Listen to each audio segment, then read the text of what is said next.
sa susunod na hearing. And lastly, alam niyo po ba kung bakit sayang yung 8-year-old na flood control master plan para sa Cebu na pwede sarang panangga recently ay binaon sa limot?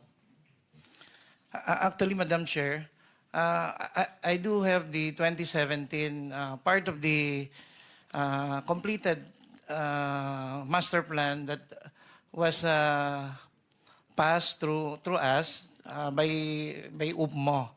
So we did have the Metro Cebu Integrated Flood Control and Drainage Master Plan.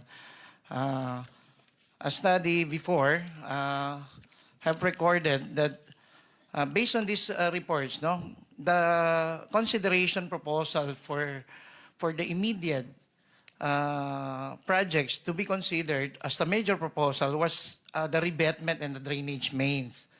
So the secondary proposal is the construction of dams and retentions basins. That's why we did see this master plan to check if how many projects that were included already in the master plan. And sad to say, because of this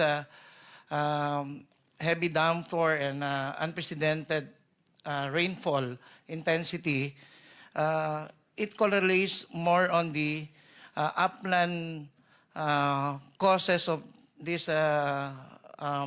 flash floods.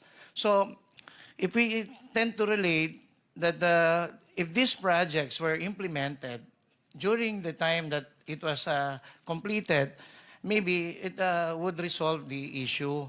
So